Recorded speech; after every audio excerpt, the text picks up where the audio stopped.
Golden Group, it's Mrs. Diamond, Andrew's mom. I just wanted to read you a little book today for Parent Reader. This is called Rosie Revere Engineer.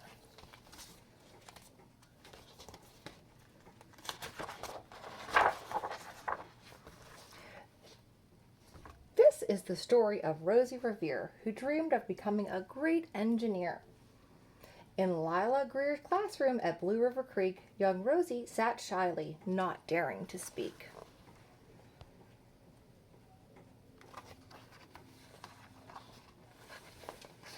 Here she is.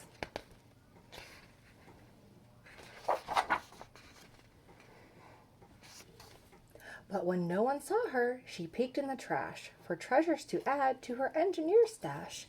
And late at night, Rosie rolled up her sleeves and built in her hideaway under the eaves.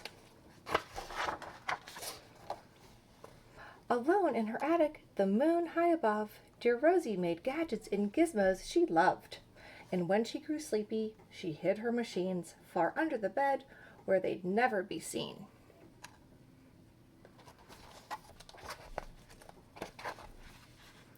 When Rosie was young, she had not been so shy. She worked with her hair swooping over one eye. She made fine inventions for uncles and aunts, a hot dog dispenser and helium pants.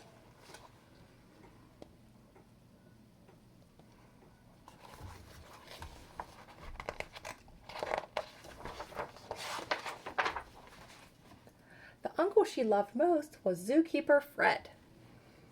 She made him a hat to keep snakes off his head, from parts of a fan and some cheddar cheese spray, which everyone knows keeps the pythons away.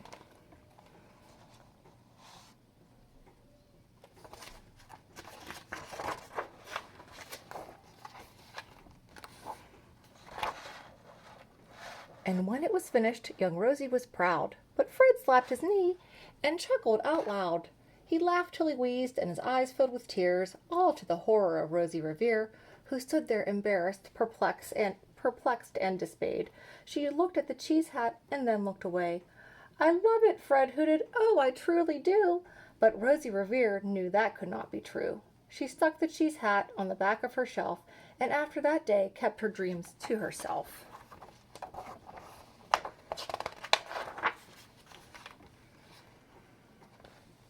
And that's how it went until one autumn day her oldest relation showed up for a stay. Her great-great-aunt Rose was a true dynamo who'd worked building airplanes a long time ago. She told Rosie tales of the things she had done and goals she had checked off her list one by one. She gave a sad smile as she looked to the sky. "The only thrill left on my list is to fly. But time never lingers as long as it seems. I'll chalk that one up to an old lady's dreams."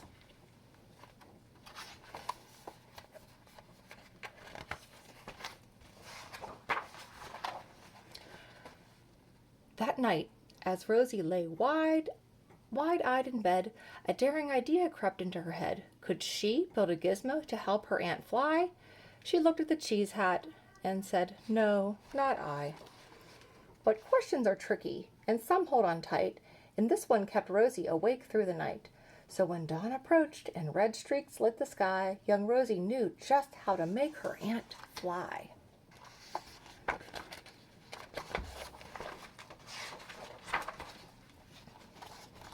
She worked and she worked till the day was half gone, then hauled her cheese copter out onto the lawn to give her invention a test just to see the ridiculous flop it might turn out to be.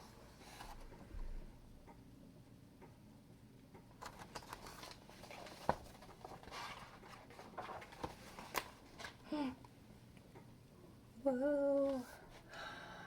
Strapped into the cockpit, she flipped on the switch. The Hello Cheese Copter sputtered and twitched.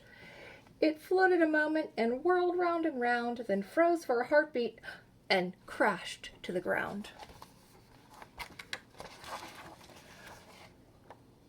Then Rosie heard laughter and turned round to see the old woman laughing and slapping her knee. She laughed till she wheezed and her eyes filled with tears, all to the horror of Rosie Revere, who thought, Oh no, never, not ever again will I try to build something to sputter or spin, or build with a lever, a switch, or a gear, and never will I be a great engineer.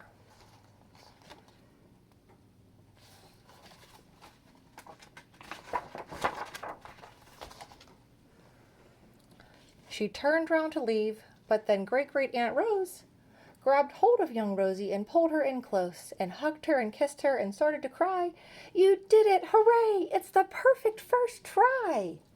This great flop is over. Now time for the next.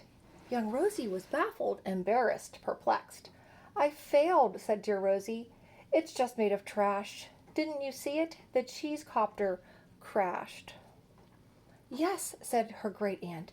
It crashed, that is true. But first, it did just what it needed to.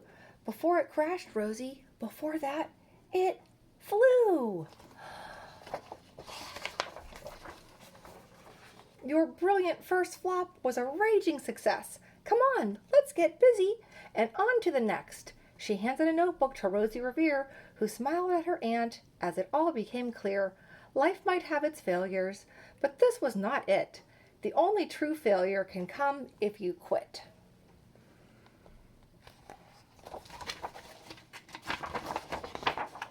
They worked till the sun sneaked away to its bed.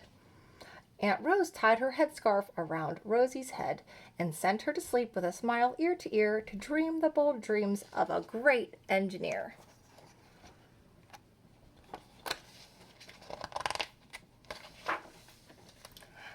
At Blue River Creek, all the kids in grade 2 built gizmos and gadgets and doohickeys too.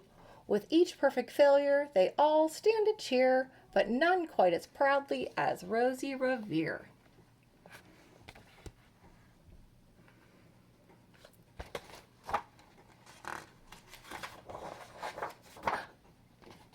The end. Bye, boys and girls. See you next time. I hope you're all doing well. Bye-bye.